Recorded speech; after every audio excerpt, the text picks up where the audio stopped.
What's going on, everybody? Happy St. Patrick's Day. Thank you for joining us here at twitch.tv/thegeekiverse. We've got lots of new information today on the highly anticipated Hogwarts Legacy after today's state of play. We've got a spiritual successor revealed for Until Dawn, if you remember that game. Oh boy, do I have some thoughts on that, and I'm excited. And we've got a few new release dates on the horizon. This is Busy Sticks, the Geekiverse's all gaming podcast.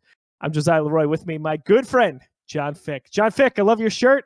How you doing today? I'm doing well, thanks, man. Yeah, it's St. Patrick's Day, so I had to go with green. So I figured I'd go with the Nook ink, the little Animal Crossing there, and I figured I'd just complete the Irish St. Patty's mass hole look and wear the backwards baseball cap too, and just look like I'm just like straight out of Boston at a St. Patrick's Day parade. Just had to do it. Nailed it. Yeah, that's the vibe today. I'm going full mass hole. You've done it. I am dressed as a Sabres fan, which is really fun. It's really fun because it's been a long time coming, it's just these last 10, 11 years. It's been turmoil, up and down, roller coaster ride. But you know what? Thank you, Jack. You made the Buffalo Sabres fun again. Really. Man, who would have thought we'd be saying that? Especially guys like us who were like totally not against him. Again, that's a conversation for a different podcast. For sure. But anyway, I got it today. My Heritage Classic Alex Tuck jersey came in the mail. Very excited. Got the beautiful 8-9 there. This thing is as pretty as advertised. So I'm rocking that. Got to rock it on the podcast. A little bit Kevin Smith today, And then we've got our friend Eric in the chat on Twitch. That John, you appeared on that podcast. If you want to give a quick plug. Oh yeah, Pacific Revision. It's the best and only hockey podcast I know. So check those guys out. They're good dudes. Absolutely. So we talk about video games here on Busy Sticks. Why? Because we love video games, whether that's youtube.com/thegeekiverse, podcast services around the globe, or on social media. It's always on the mind. But what goes better than beer with video games? We're going to talk about what's about to be in our system. John, I'll kick us off here just because I know I'll have show and tell here. But there's a pretty fitting beer for today. I've got Sloop Brewing's No Green Beer. Oh. So got the hazy New England IPA there. Pretty good, 6%. Nothing crazy to write home about. But I do like the advertisement that they've got on the side here. It says, the only green things we added are hops for a 100% IPA pleasure. So definitely a fan of that. I'm a fan of a few of the different beers Sloop has come out with over the years. And that's what I'm rocking today. John, Beautiful. What do you got? You couldn't have picked a better sweater for the beer that I'm rocking today. I've got the Brickyard. I've got the new Top Shelf Cookies. The tribute to the one and only Rick Jenneret, Where Mama Hides the Cookies. This is a brand new beer by Brickyard. I saw this go up on Instagram and I had to find it, so I went out today. What a cool can. Look at the Sabres logo, the Sabres swords, the headset for RJ.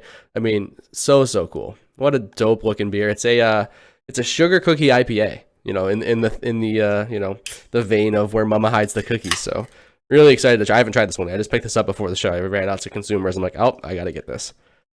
Dude, that's so awesome. I'm going to have to take a trip myself because, Of course, we got the great Rick Jenneret, longtime announcer for the Buffalo Sabres. He's retiring, and we got to celebrate him every second we've got him. So that is super cool, John. That smells so good. That smells like a sugar cookie. Well, cheers, my friend. Happy St. Patty's Day. Oh, just hits the spot, That's great. That's really good. Brickyard, man, they've got some hidden gems there, I gotta say. Yeah, they do. Every once in a while, they put out an IPA. I'm like, wow, that's like awesome. This does have lactose in it, so I have to take some dairy pills so I don't die. You gotta be careful with that for sure. Show and tell. So mine is not nothing too crazy here, but it's so funny. Like we're doing a little bit of spring cleaning in the house, and this pops up, and I'm like, I need this to go up into the geek suite. So I call that this is the room where I'm recording. And it's really perfectly made for our show. I picked it up at E3 probably about 5 years ago, but it's a bottle opener. Come on, right? Like it's so perfect to have on our show that we talk about video games while we have beer. All it says on it, nothing too crazy. It says E3 Power Up. Oh, that's super cool. But they had like a shop. Much like the Sabre store, you kind of walk in, there's merchandise everywhere, everything you can dream of. There's onesies, there's koozies, there's bottle openers. So I was like, oh my gosh, this needs to go upstairs. That's the perfect spot for it. So my E3 bottle opener from a few years ago is So going to to stay on the bottle opener topic, so this is a bottle opener podcast now. That's like my biggest gripe with the fact that everything comes in cans now. And I know that when it comes to distributing beer, cans are objectively the better way to do it. There's no light getting in. They're better carbonation. They hold up better. Cans are better. They're more efficient for breweries to, cost-wise and everything like that. But I've got so many cool bottle openers. I have like this hockey puck that like is a bottle opener. I have a baseball one too. I've got so many dope bottle openers. I don't use them anymore. Nobody makes bottled beer. It's a bit of a shame. Again, I understand. I like beer and prefer it to be made the best way, so I'm down with the cans. But man, there's a lot of dope bottle openers, and I got a lot of them. That's the thing. It's like there's things with beer drinking, right? Like there's the art that comes along with it, whether it's the can or the bottle. There's the new releases. There's the themes behind the releases. That's part of the fun, the camaraderie with it.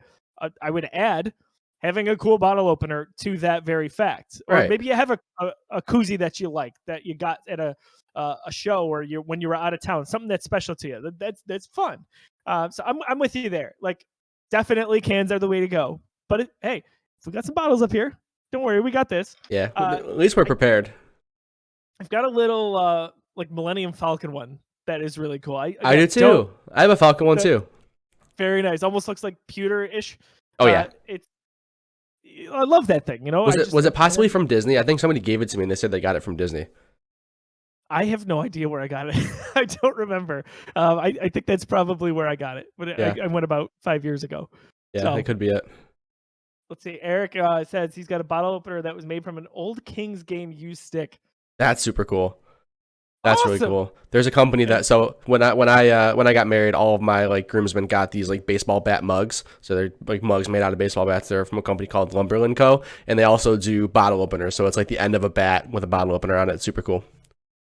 Lightsaber bottle openers. That's a good call, J-Mac. Yeah, sign me up. And specific ones, right? Like if they light up, it's a bonus. Oh my gosh. All right, make this happen. So we talked about what we're drinking, but what have we been playing? I gotta think we've been playing a little bit of the same. However, I know John's added something new to the stable this week.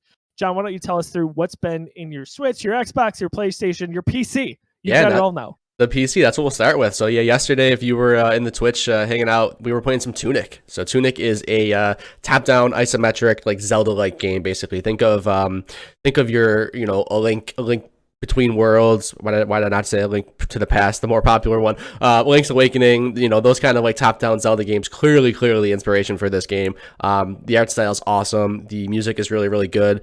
The combat is where I'm like on and off on. It's just like taking me a little bit to get there, but it's so far so good. I think I've got about 3 hours into it. Had a lot of fun on the stream last night. I think I'm digging it. I imagine I put some more time into it. I've watched some of the reviews and I've heard some of the coverage on it. There's a difficulty spike. The game's going to get hard, and it's already a little bit difficult just based on some of these like mini bosses that I've been dealing with, because the combat, like I said, is just like not what I want. It doesn't feel as tight as I want it to be. And I think it's by design. I think that there's just something I'm missing that has to click, but it hasn't clicked yet, and I'm not loving it. So we'll see. It's gorgeous. The music's great. From what I hear, the exploration is what it's all about. Like there's just so many like hidden secrets in the game. The puzzles are awesome. The game, there's no instructions. There's no dialogue. There's no voiceovers. You find pages of the instruction manual for the game throughout the map. So all of a sudden you'll find a page of the instruction manual and it will show you where things are mapped out on. And everything is just like perfectly right place, right time. You'll be thinking like, man, how do I do this? I know I can do this. I'd love to figure out how to do that mechanic. And then you go into the next room and the next page of the instruction manual is there and it shows you what you should be doing. So it's really cool. Very interesting way to show you how to play the game. Like you're collecting pages to this. It is built like an old school instruction manual that would be inside of a game case. So it's cool. Everything about it so far I'm digging besides the combat, but hopefully that comes around. And again, that difficulty spike might steer me away once we get closer to the end game. But at the same time, they also do have an invincibility mode in the accessibility settings. So I'm digging it, and I don't want to get frustrated. Maybe I just pop that on and see my way through, and finish the puzzles and keep going. But Tunic, super cool so far. It's on Game Pass. It's on PC and Xbox. I've been playing on PC, so I can stream easy. I say check it out. Dude, I did not realize it was on Game Pass. I mean, yeah, why wouldn't I? Day and date. Yep. That's super awesome. I tuned into the stream for a bit. It's gorgeous. Love the art style. Love just the color palette. It's all over the place and it's so well done. It's vibrant. The music is really, really well done. It's peaceful, yet charming. And you're right. It's got those hints of Zelda all over the place. So from what I saw from you, that seems like a game worth at least diving into, right? Because if you're already a subscriber, why not give it a shot? Yeah, for sure. And it's like I think it's like 2 gigs or something like that. I was like, oh, I'm gonna plan to stream tonight. Let me make sure I get this downloaded. I'm like, oh, it's downloaded already. Perfect. Small game, file wise. And then I wish I could say I played some more Horizon, but I haven't yet. I have not really diving back. I haven't played much more Horizon. I saw you've been playing. I've seen you on the friends list playing a little bit there. I'm off next week. I have a whole week off. Like I'm taking at least 3 days off, and I'm like just pouring time into Horizon. I'm gonna commit and I'm gonna get into that game. It just been a lot going on, and just like I just haven't. I don't even know what the excuse is. I just haven't sat down and played Horizon. So I'm gonna make sure I commit some time to that. But well, John, if you recall, I was in a similar boat last week when we talked about this, and I was like, yeah, I've put a few hours into it. I just haven't like charged ahead. Well, my friend, I've charged ahead. Love to hear it. Yes. I am about 32 hours in right now. Yeah, for me, like that's a lot. My gosh, because I bow out of these games quick. It's such a 180 for me from the first game in my personal approach. The first game, I think I had just so many games that I was like, all right, because I played it a year late, by the way, the original Horizon. So I did not play it at release, and I had this list of games I wanted to get through. So I was playing it, and I wanted to kind of just jump through the story missions. So a lot of times I was starting a mission behind on where I needed to be from a level standpoint. That is no way to play a game. It's just, you're doing a disservice to yourself trying to kind of rush through stuff like that. With Forbidden West, I am doing side missions just for the heck of it. And you're talking to a guy who just doesn't like side missions typically. We've talked about it all the time on the show. And I'm doing them. They're interesting enough. And I don't even care about the story so much. I just want to go and it's not necessarily a fetch quest, but a lot of times it's, hey, go talk to this person. And then you kind of help this settlement. Oh, fight this battle for this person. Go play security guard for this individual. Like it's really interesting. And it's a pretty diverse set. So where I do like the side missions is that they all are relatively different. It's not the same 4 types over and over again. It sounds like the hook that got you is what got me with Ghost of Tsushima. It's like, I don't care what the narrative is behind this side quest. I just like playing this game so much, and there's so many different things to do. The combat, the traversal, whatever it is, I just want more things to do. So like before I do that main quest, I'm just going to get like 6 or 7 side missions done because I just have so much fun playing this game. Sounds like that's what hooked you here with Horizon. I think that's 100% accurate. And what I've been doing is between my main missions, I basically will just hit everything that's on the way. And that usually is it's a good amount of time to get you where you need to go from a level standpoint. But I've never gone into a story mission and not been where I need to be from a level standpoint. So if not a few ahead, and that has made things way easier. I'm probably about 2/3 of the way through the story. I believe there's 17 story missions. I'm on 11 or 12 right now. So that sounds right. I think I'll probably get to about 50 hours with this. I am going to go for the platinum, so that'll take me a little bit further. And then I think I'm maybe about 30% of the way through the trophies. But the main story has been very interesting. Again, I mentioned it last week. My wife has always, anytime she's walking by, she wants to sit down and be a part of it. That's the best part about being in a couple, I think, and playing games is when your partner kind of sits down and is like, what is that about? Oh, what's going on there? Tell me what happened in the first game in this case. And there's been a lot of that, even to the point where in between those main missions, Daisy has really had a big interest. So my 3.5-year-old, she's taking the control. She loves to swim as Aloy. She likes to kind of run around the map a little bit. So if I've got some time to kill, I let her just do that if there's no conflict going on. So really, really digging Forbidden West. I feel like it's gotten a little bit buried here in the last few weeks, especially with Elden Ring. It's hard, For right? sure. It took the world by storm. 12 million copies. Are you kidding me right now? 12 million copies sold for Elden Ring? Yeah, I mean, in Horizon, it had its time. It's not like games like this usually have like long legs when it comes to coverage. So I mean, Horizon got its due for sure. I don't think it was necessarily really trampled by Elden Ring like maybe it was with Breath of the Wild 4 or 5 years ago at this point. Horizon got its praise, I think. It's just people like me who just haven't had time to play it or haven't, got. Honestly, this conversation, hearing you talk about it the way like you've been hooked by it, is the most pumped I've been to play it since it's come out. Like you kind of got me there. I want to start getting into it. This was the ramp up, man. Like you said, you got next week off. You got to sink some time into it. And once you do, like, you're not going to want to put it down. Right. I would be surprised if there's not at least one day where you just play that all day. Like, it's going to happen. Nice. And it's great. It's so much fun. And another thing that I think is really enjoyable about it, I think like Tim Talbot would enjoy this part, is filling in the map. Like, it's a big cloud when you get it. And where you go, that's where things clear up. Or if you like climb one of the tall necks, that's where even more of the map will reveal itself. I think so. It's funny for a few reasons. Real quick, last thoughts on Horizon.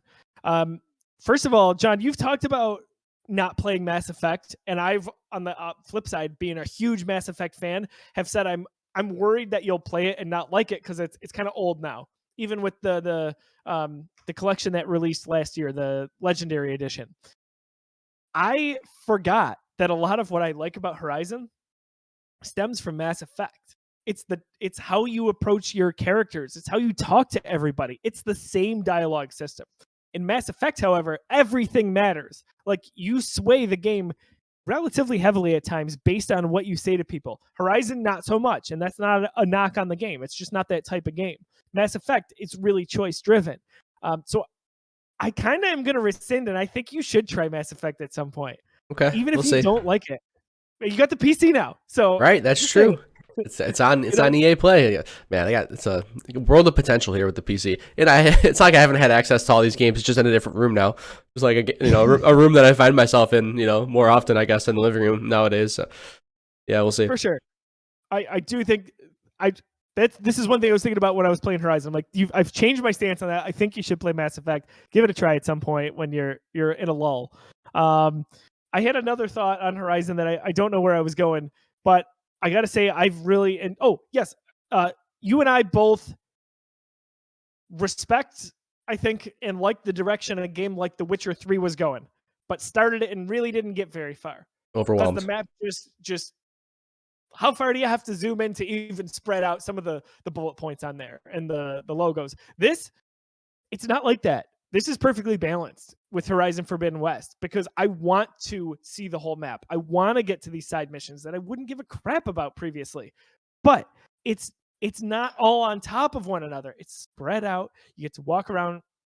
Even so, it feels attainable. And I think for me, that's a really important thing as a player. I have to feel like I can attain 100% or at least have some semblance into getting deep into this game, whatever that means for you. I know some people have played Skyrim for hundreds of hours. That's not me. I kind of like to play a game it doesn't have to be linear, but it's got an end in sight. That's kind of how I feel about Horizon. However, once I hit that end, I feel like I could just go and spend however many hundreds of hours I want in this world when DLC comes and extra side missions, all that. It's a really nice culmination. I know I went off on a tangent there, and once you get into the game, I'd love to do kind of a review of it and sit down and even spoiler cast this thing because I think it's really important that we do. But that, and then I have been balancing a little bit of Breath of the Wild back on Switch, but it's really mostly been Horizon at this point. That's a tough balance right there. That's a really tough balance. I know that Breath of the Wild is obviously a Switch game, and that's portable, and that's your couch game or whatever. But that's tough to do those two, even if not even just because of like the control schemes. I find myself like struggling with games that are similar like that. Like when Horizon first came out, I was still in the middle of Pokemon Arceus. I was in those games. They're so similar in terms of like the gameplay. You're running around open world. You're dodge rolling. You have like an attack system. And all of the buttons are different. And I just was infuriated. So like even stuff like that, trying to balance two similar games is just tough. It is difficult. I went back into Breath of the Wild one morning this week, and I was like, I don't know how I dodge. Like, yeah, right. Why am I sprinting with X? What is happening? Totally forgot. I was like, yeah, this is the problem with balancing those games for me. But I'm trying, so we'll see what happens. Yeah, that's cool.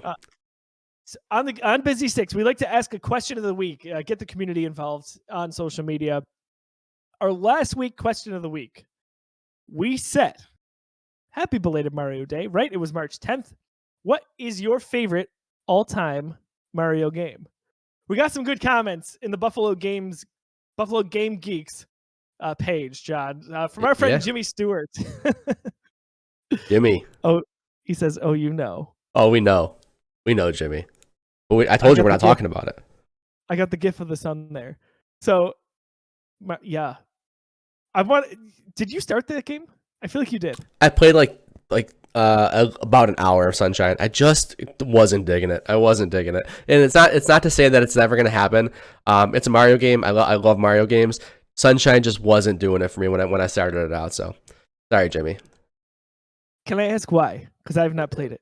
The environment didn't really the environment didn't really get me into it. And what was like the biggest issue? It just wasn't grabbing me. It just wasn't fun. I just wasn't digging it. I really don't have much. Like I don't have like a specific reason. Like the environment was just a little bland. Like it's Mario Sunshine. You imagine like these tropical beaches and like these awesome tropical environments.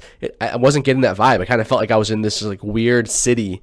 Like almost felt like a weird like Roman city with like this water goo all over the place that I just had to suck up. I'm like, okay, this is interesting. And then like I played like one of the first like areas, and I just didn't dig the structure of the way the areas were. It was just a culmination of things where like it just wasn't grabbing me. Like I probably just came off Odyssey at that point when I tried it, and it just wasn't what I wanted. So I'm like, I'll go back eventually. We'll see, because I'm still trying to play through all the Mario games that I've missed in the past. And Sunshine's it's something I've certainly missing on that list, but you know, the hour or so that I spent with it wasn't for me. But so that collection came out. I started with Mario 64, and it just didn't. Listen, I know it's legendary. It didn't hold up. The controls are terrible. That's funny. That's one that I can go back and that must just be muscle memory, because I think you're probably right. Those controls are dated, but for me, it just plays like butter just because I'm so used to the game. I just spent so many hours playing that game as a kid, and then again on like the DS version, like I've played so much Mario 64 that just feels natural to me. I know it's sacrilegious, but I was like, I can't get there, and it's my fault. I missed it when I was younger, but yeah, that didn't. Oh, so you've never like actually played it? You've never? No. Oh, dude, that was my tough. My first dive into Mario 64, and it just I was like, I'm not gonna get there. So I didn't go to Sunshine, but I knew I would like Galaxy, so I went there and I finished that totally. I just loved every minute of it. Now I want the sequel. Give me that remake or port, I guess is more accurate for Galaxy Nintendo. 2. Yeah. Is that like one of the only... Oh, that's not a Wii U game. It's a Wii game. I was going to say, is that one of the only Wii U games that didn't make its way over? But that's a Wii game. Yeah. It was, I think, towards the end of the cycle there. But Galaxy I have not touched, or not Galaxy, Sunshine I have not touched, and I am going to at some point, because I gotta see what it's about. But anyway, Jimmy Stewart, that's his favorite game. Jimmy just got he just got a Mario Sunshine tattoo over this last week. It's actually really dope. And that's what else. Yeah, he did. He sent it to our group. We sent it to our group. He sent it to our group chat. It's awesome.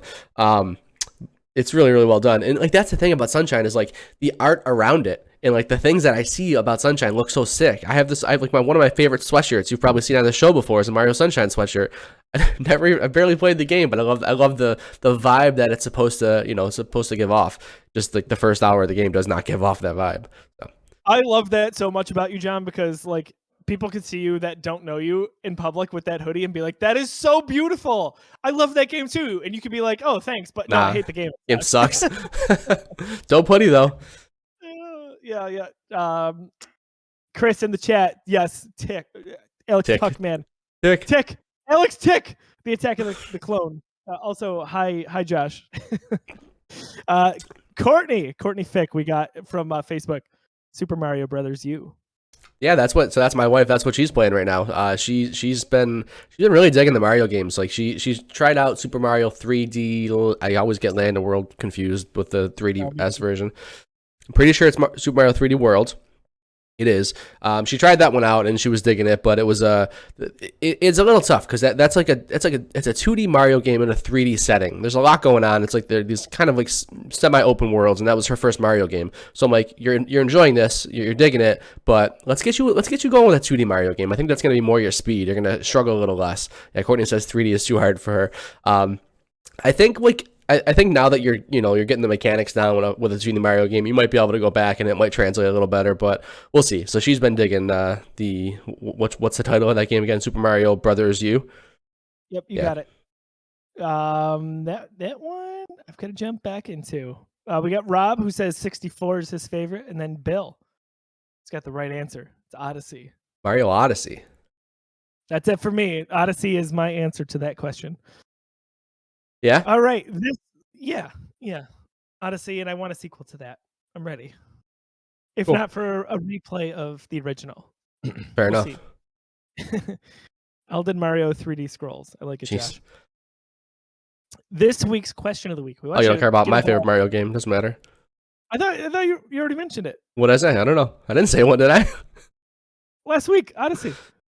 No, I told you my story about Odyssey. We were talking about Switch experiences. I thought you said it was your favorite. All right, well, okay. Well, you know what? Spoilers. It is my favorite. I don't care. Now we're going on. It is my favorite, okay? So, yeah, it is. So, yes, Odyssey is my favorite, but Super Mario 3D World it's close. Me playing that game over the last couple of months that I've been playing it, and like it's the first Mario game that I'm like, all right, I'm gonna sit down and I'm gonna 100% this thing. I'm gonna every level I'm gonna get all 3 green stars. I'm gonna get top of the flag. I'm gonna get the stamp, and I'm gonna beat everything in the game. And I got all the secret levels beat too. So I spent so much time with Mario 3D Worlds that like. It's close to Odyssey just because I liked it so much, but Odyssey, there's just something special about the level design, the way they shake it up. There's too many special moments in Odyssey for me to not give it the number 1 spot for me. But I'm glad you asked. Thanks, man. Anytime. Before I was so rudely interrupted, I was going to talk about this week's question of the week. What did you think of today's state of play for Hogwarts Legacy? Hit us at facebook.com/thegeekiverse. We want to hear your thoughts on that. What did you think of today's Hogwarts Legacy state of play? We're going to get into the news here a little bit, including some Hogwarts Legacy discussion. But first, John, kind of an unexpected drop, I guess, for me. It was off my radar. We're getting a game called The Quarry from Supermassive Games, which is really the spiritual successor to Until Dawn. Right. So yeah, if you're a video viewer here on YouTube, you can see the trailer playing right now. I just got it in the background for some visuals, but yeah, I was not expecting to see this. What's the Supermassive, right? So you just said Supermassive, that studio. As it pops up on the screen for me too. They took a little different approach after Until Dawn, and they started making those like Tales of Madame games or whatever, or maybe that was the name of it, but the name of one of them. But they like these little smaller experiences that were all kind of all the same under the same umbrella, and none of those really seem to click. And I'm glad they're kind of getting back to the roots here with a full-fledged game. It seems like. I mean, you've got, like J-Mac in the chat says, quite the all-star cast here. Yeah, it's incredible.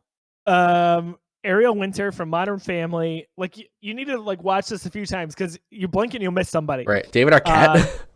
Yeah. Like what? What is happening there? Brenda Song, right? She's hanging out in here. Brenda Song. The dude from yes. he's on the screen right now for watchers. Detective Pikachu, Justice Smith, the lead from that movie. Yeah, that's.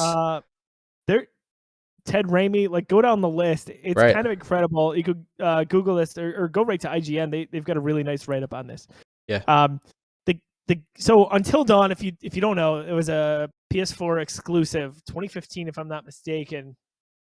That game I loved. It was so in the vein of what you'd get from like a Quantic Dream game, like a Heavy Rain or Detroit Become Human, and it basically.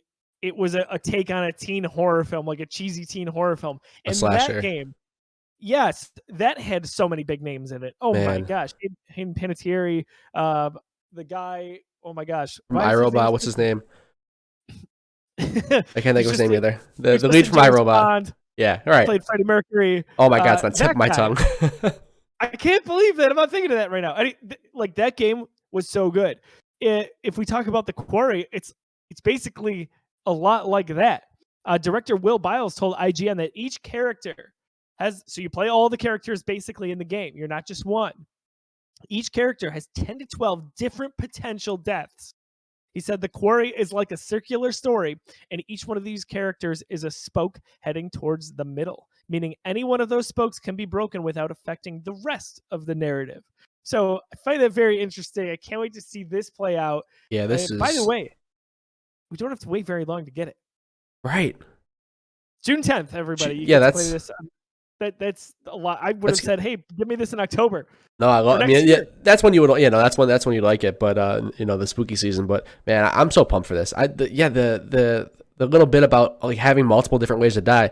Until Dawn did not have that. The Until Dawn's, the gimmick there was like, okay, everybody might die or everybody might live, but they only had one way to die. So I'm very curious to see how this could play out. It sounds like it's going to be a much bigger, at least like much more branching experience.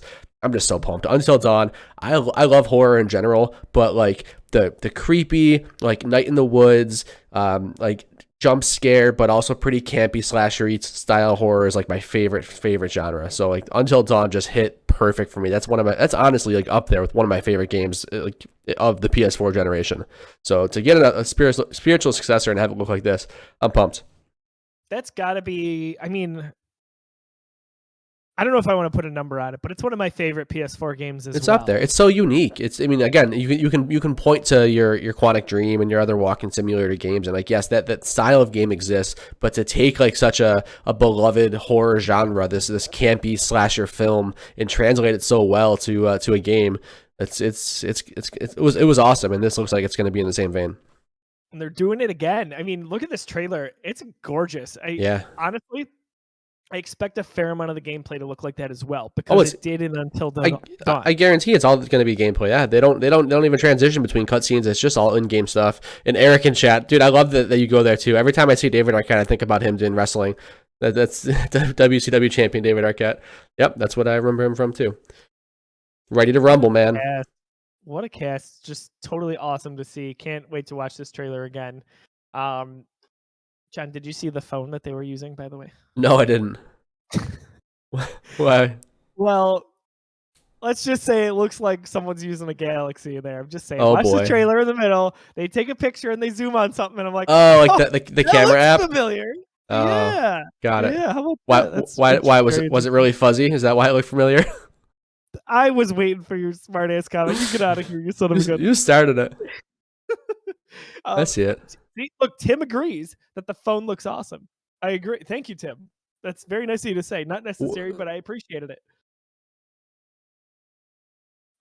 So Jamie Mack is saying it's also being worked on visually by the same people who technically did Thanos. Oh, interesting. You tell. Yeah, that, I don't know about that. I assume you're talking about like the CGI studio. Who I mean, the CGI work looks insane. I'm just scrolling through the trailer right now for the Twitch chat. Look at David Arquette right there. Looks better than him in real life. That's incredible. Yes. A good looking 3D model right there. But yeah, that's super cool. I'm pumped for this. I can't wait to dive back into another full. I keep wanting to say Quantic Dream, but it's Supermassive, like a full experience from them, because again, the Until Dawn just hit in such a special way. Can't wait. Sounds like about a 10 to 12 hour experience. That's pretty great. You can go through this numerous times so that you can get presumably different endings and outcomes. Yes. It was super obvious that you were going to come there with a CGI comment. Like, I was going to say it, but I didn't want to ruin it. So thanks a lot for doing it anyway. Perfect. But Joe, you mentioned earlier one of the funnest things about being in a couple and like having games around is being able to like share that stuff, and when it stops someone in the tracks and saying like, oh, what is this? That's the experience that I had with Courtney with Until Dawn. I played it by myself the first time. Like, I think I played that game in 2 nights. Like, it came out and I just crushed through it in 2 nights. But all of a sudden, one of these days, I was just like, wait a minute, you should sit down and like play this with me. You might dig this. Like, you can make decisions. It's like really slow. She never really messed with games much, so she loved it. And then we even had some friends over, and like it was Trevor and his now wife were over, and the 4 of us were just sitting in my old room, my parents' house back in the day in 2014 or wherever this came out, and we were just playing this game for hours, just like stopping, shouting out decisions, like lights off. It was so much fun. And I had a few experiences like that when I was in training, when I was working at Apple. They sent me out to California for training, and I was just with a group of people. And I brought my PS4, and one night that we didn't go out, we just played Until Dawn, and it was that same situation. We were just all in a room, lights off, everybody's talking about decisions, do this, do that, do that. So like it's not a party game, but it is like definitely a game to play with other people and like make those decisions and just like get scared together. So much fun. So, John, you bring up a really good point there. I'm just checking the article real quick because I saw this today, and I can't remember if this was it. Bear with me 1 second here, because there's group elements, and you can play it online. Interesting. Okay, so it's not in this article, but basically, to paraphrase, like, you can play online, but the people you're playing with, it's a group decision. I love the idea of that. Got it. Like, so everyone's got, it's obviously not super intensive on the gameplay, but I don't care. That's a blast to be able to stream and play together and say, oh, 65% voted this way. This is the way we got to go. And then, Okay, so like stream related. I know that some of the other ones that they were like some of these other PlayStation games that they were working on had like those elements too, where like you can have a group of people vote on that stuff. I wonder if there's like actual co-op though. Do you know if there's any of that, or is it just this? yes, That there's would also co-op. that would be a fun Geekiverse game to tackle. That would be sweet. You and I playing that. Dude, hell yeah. When the Until Dawn came out, I want to say I played it. I think that game came out in like August of that year. It was a weird, it was a weird month for it to drop, just like this one. Like June, right? And I waited till October because I was like, this is my Halloween game. I always save one scary game for October. And I did not want to play that game while I was home alone. I was like, I need Lauren to be home, even if she's not watching with me. It's just, it's the perfect amount of jump scare. That's funny.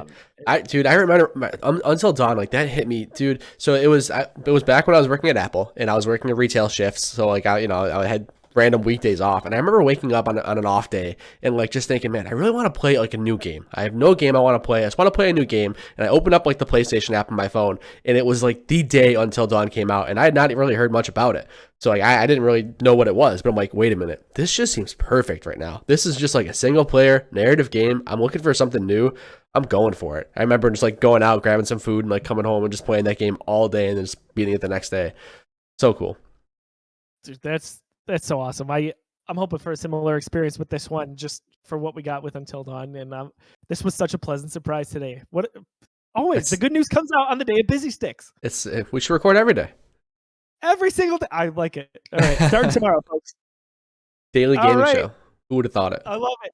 Coming June 10th, PlayStation 5, PlayStation 4, Xbox Series of Systems, and PC, of course. Another little tidbit here. I love this series. Kind of flies under the radar, but it sells well enough to basically have a new iteration every few years. Sniper Elite 5. We knew this game was coming, and we knew it was going to be coming to Game Pass. But this is also on the way very soon. So my springtime / early summer is filling up quickly. May 26th, Rebellion has announced on Twitter that Sniper Elite 5 is launching. Will be available on Xbox Game Pass at launch, and will also receive a release on PS4, PS5, Xbox Series of Systems, including Xbox One and PC. Sniper Elite 5 is set in France 1944, with players taking part in a U.S. military operation along the coast of Brittany. It features a secret Nazi project called Operation Kraken, like the Seattle Kraken, that threatens to end World War II in defeat for the Allies. So Sniper Elite 5, that article, by the way, again from IGN.com. John, have you had much experience, if any, with this series? No, I've never played a second of one of those games. I know, for me, it was always like until I realized that there was such a big following and that people really dig those style of games. I always thought it was kind of like a knockoff, like A tier shooter that was kind of like shovelware. And then I realized, oh no, there's like a hook to this, and people love these games. I just never have tried them out. Yeah, it's so Sniper Elite V2 came out, I want to say like 2012. And that was the first one that really, really emphasized the kill cam. They slow down, it gets graphic, and it was executed beautifully. The mechanics of that game, the story, and it did well enough to garnish Sniper Elite 3, I want to say in 2016. And that came out and it did well critically, sold well. We got Sniper Elite 4, so on and so forth. So it keeps going. They keep porting the older games back to that Nintendo Switch. And I got to say, they're pretty tight shooters. Like, this is not your online shooter that you want to go play.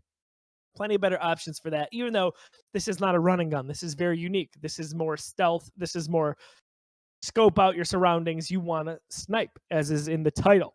But these games have always had a special place in my heart. My dad loves these games. And by the way, I want to just give a special shout out to him. My dad is possibly the Geekiverse's biggest fan.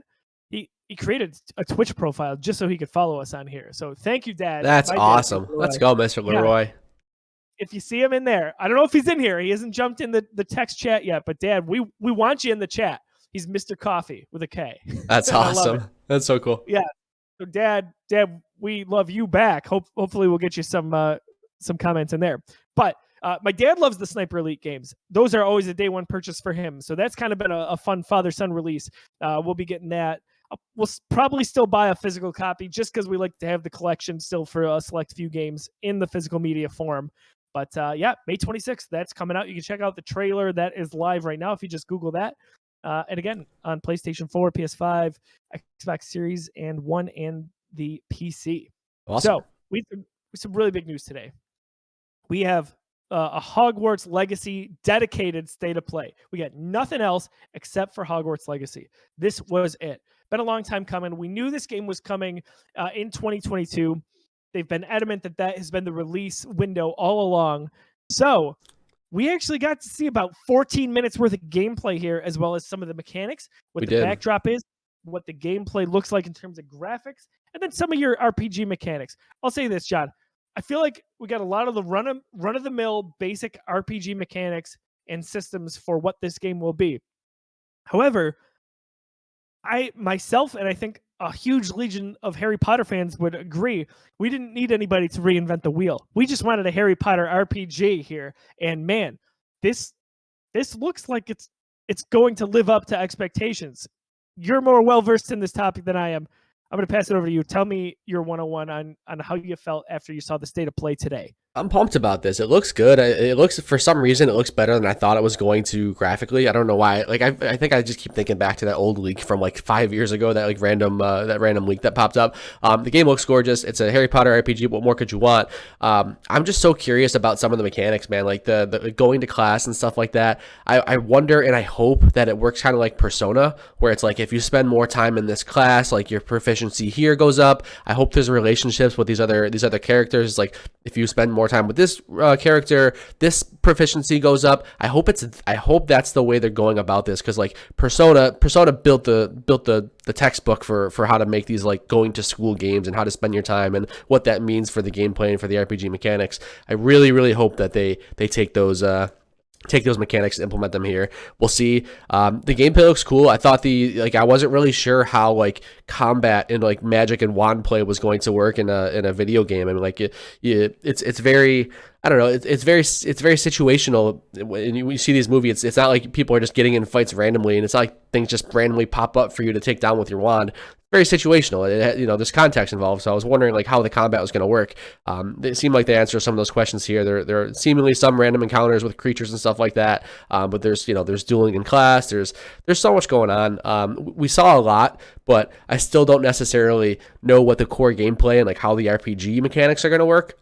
So I'm sure we'll get even more. We'll probably get some write-ups, I bet, that explain that stuff a little more. I'm excited. I'm a big Harry Potter fan, so this is something that's been on my radar for a while. We'll see. Again, just please hit those persona notes when it comes to like the relationship building and like going to specific classes and stuff like that. That's what I really want. I agree with you on the visual standpoint. Like, I don't know what I was expecting, but thinking this is such a big game, like I just have the propensity to be like, oh, it may not look as good. Maybe there's corners that are cut. Yeah. It seems like it's going to look very good. If today's trailer or gameplay is any indication. And just watching through here some of the stuff in the classroom and even the facial expressions, like this seems like a very laid back, chill game. And that's fine. I don't need a huge high or fast paced, high octane RPG. This seems like it's going to check off those boxes. And taking place in the 1800s, you're going to be able to play with some established lore already for Harry Potter while kind of almost crafting your own story. Which, you know me, I'm kind of like the guy that I've always said, no, tell me your what the story is. Yeah. But I think it's going to be a guided customization, if that makes sense. I agree. I'm sure they have to. I mean, it's a Hogwarts story. It's a wizarding world story. There's got to be something there. And again, I assume it's canon too. So they really have to be telling you a specific story. So I guess we'll see there. But I'm with you. I like crafted stories. There's Nearly Headless Nick. If you're watching on the video here. That's one of that's when they specifically said like, yeah, you're gonna get some mostly new faces, but some old basically. So we'll see. So, J-Mac, I think it's canon. I don't know for sure, but I would assume so. John, in terms of what we saw today, does this move the needle for you at all from where you were prior with this game? Do you need to see more before you say this is a day one purchase for me? Tell me where you're at. It's an interesting question because move the needle implies that maybe there's any kind of skepticism behind me buying this. There wasn't. It's a Harry Potter game, like an RPG, AAA. Like I was probably gonna buy it no matter what. It did move the needle in terms of my excitement, though. It really did get me more excited. The game looks really, really cool. I'm like I said at the top, I just wasn't really sure what to expect, and it seems like it's gonna be pretty in depth, and it looks gorgeous, and I just love living in this world. So give me an excuse to do that with a controller, and I'm in. I really like the premise, crafting your own character, really telling that story and painting that picture, so to speak. It just is, again, as we're watching the trailer here, it looks really nice. Yeah, the story hook that they keep talking about, it's like you have discovered some type of magic that the professors and the people around you don't know about. So like I'm just curious as to what that means and how they're gonna, how that ties into the future. Because if this is in the 1800s, well, whatever magic that you found out, that has to be something that's established in Harry Potter, I would assume. We'll see. Yeah, it's definitely a world I'm looking to spend more time in. And I've said in our group chat for the Geekiverse, I'm kind of more of a casual Harry Potter fan. This will be a nice, I think, gateway for me to spend a little more time in that world. I think it's going to be a day one for me. I've got to see what's coming out, for the rest of the fall here. That's how it always goes. I was a little bit surprised that we didn't get a release date for this. I'd like that we didn't, in a sense, only because I think companies are starting to wisen up here and they don't want to have delays as often. And delays are only caused, really, when you put a date on something. So they said holiday 2022. I was predicting December. We'll see. It's going to be right around there. Hopefully it doesn't get pushed anymore. Seems like it's on a good path here. And this could really, Harry Potter's already a massive IP, no doubt about it, whether you're talking books or film or media in general. But in terms of video games, this is going to be something special, hopefully, for that franchise. Right. Almost kind of reminds me of like a Fallen Order. Like it's like, this is the breakthrough Harry Potter game, and this current gen, these current type of games. Like sure, there were Star Wars games back in the day, and sure there was like Harry Potter movie games, but like to actually come out and be a successful AAA game that actually does something unique and does something successful in the gaming sphere with this established IP could be pretty cool. And stands on its own, right? Kind of does all the things you said, but really you could know nothing else and dive into this and be like, whoa, I really enjoy this. Agreed. Any other thoughts before we wrap up the discussion on Hogwarts? Nope. Hope it comes this year. I'm of two minds with that release date stuff. It's like, man, they don't give a date because they don't want to commit, or they don't give a date because they really don't have one. So who knows? It's all speculation. It can go either way. So we'll see. Yeah, I agree. Hopefully we see this towards the end of the year, as they said. Right. So it's been another awesome episode of Busy Sticks. Again, the Geekiverse's all gaming podcast talk show. John, where can people find you on socials, and what can you tease for the Geekiverse? You can find me at Disruptoid on just about all social media. I'll be talking about baseball because it's back, and I'm excited. For the Geekiverse, we're doing all sorts of stuff, man. We are right in the middle of the Star Wars. Almost had the MCU reviewed. I'll get to that, but Star Wars reviewed tonight, right after this episode. We're about to record Revenge of the Sith, so we're just wrapping up the prequels. That has been so much fun. So we're getting into the new stuff, the Disney stuff soon, so that's going to be awesome. But we are still trucking away with the MCU reviewed as well. We finally have gotten back into that. We just sat down and recorded Captain Marvel with a very special guest. Check that episode out. Endgame is next. We are in the Endgame. I can't believe we're at this point, man. It's like almost like we have to do something special for that episode, like rent out some kind of theater or something. And I don't know. I guess we've done so many of these episodes. It feels so special to finally be at Endgame, but I can't wait to sit down and record that. So, John, I don't know if this has hit you, but it hit me like a slap in the face today. Next week, we'll see how it goes. Oh boy, I know where you're going with this, and I'm about to cry. So, Endgame, like possibly. So we rank these movies. Possibly the number one ranked movie for the MCU reviewed. We're going to talk Avengers Endgame next week. We are also, this is the one I've been waiting for years. Force Awakens, man. We're ready to talk about possibly the number one movie in Star Wars. Wow. Reviewed. Wow. You're dropping bombs right now on Busy Sticks. You're not ready for this heat, man. Right. That's right. Can you believe that we will be possibly recording Endgame and The Force Awakens and possibly two number one movies in the same week? I'm so glad I have next week off. I'm gonna You're watch gonna them need a both. day I'm just gonna for watch that. them both like yeah, I'm going to. I'm pumped about next week, dude. Yeah, that's gonna be great. Some good content coming up, man. Give me Endgame with the MCU, and we're getting into the Disney stuff with Force Awakens. Let's go. Maybe a little It Takes Two. I don't know. I'm just saying it could be a We'll really see. crazy week. It'll be nuts. All right. Let's get nuts, folks. I love it. I am Brosai. You can find me at I am Brosai on social media. Talking Buffalo Sabres, our new friend, the newly engaged Alex Tuck, by the way. Oh, I didn't know that. Congrats, Alex So, Tuck. This Big fan guy, of the show, I'm man, sure. just take it. Jack Eichel's probably not engaged. Sorry. Kick him I'm while he's sorry. down. We're having a lot of fun here, as you can tell on the Geekiverse. We also love hockey. Thanks for tuning in at twitch.tv/the Geekiverse. We've been streaming all of our shows live, whether that's Busy Sticks, our all gaming talk show, the MCU reviewed, or Star Wars reviewed. Lots of good stuff on the horizon. For John, I'm Josiah. We'll catch you soon. Stay tuned for Star Wars Revenge of the Sith.